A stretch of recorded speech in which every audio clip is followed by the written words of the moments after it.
కల్పించడంలో వీళ్ళు సక్సెస్ అయ్యారు. దాంతో వైసీపీని నమ్మేటటువంటి ఓటర్ అటు పోలా ఆ సంక్షేమ పథకాల బ్యాచ్.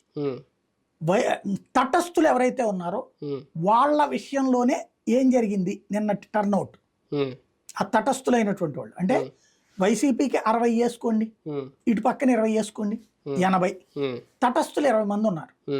ఈ తటస్థులైన 20 మంది ఓటు ఎటు అన్నటువంటిది వాళ్ళైతే నిన్న క్యూ లైన్ లో ఉన్నారు, నో డౌట్. వాళ్ళు ఎటేసారు అన్న దాని మీద ఇది ఆధారపడి ఉంది. వీళ్ళకి ఇచ్చిన 10, బీజేపీకి ఇచ్చిన 10, వీళ్ళకి ఇచ్చిన 21, 31 స్థానాల్లో నిజంగా వీళ్ళు పెట్టుకున్న లక్ష్యం ఓటు ట్రాన్స్ఫర్ అనేది జరిగితే ఇంకా ఎక్కువ వివాదాలు జరుగుండేవేమో. అక్కడ ప్రశాంతంగా జరిగిందంటే ఓట్ ట్రాన్స్ఫర్ జరిగినట్టే జరగలేనట్టు. మీకు పోల్ మేనేజ్మెంట్ విషయంలో, మనీ మేనేజ్మెంట్, ఈ రెండిటి విషయంలో మాత్రం నేను గ్రౌండ్ లెవెల్లో కనుక్కున్న విషయం, నేనైతే తిరగలేదు కాబట్టి ఫీల్డ్లో, నాకు కొంతమంది ఫోన్లు చేసిన దాని ప్రకారం మాత్రం కొంచెం డిఫరెంట్ ఇది ఉంది. ఓ రకంగా ఇవాళ కూటమి గెలవడం అంటే ఒక కాన్సెప్ట్ ఏంటంటే జగన్ మీద తీవ్ర ద్వేషం ఉండాలి.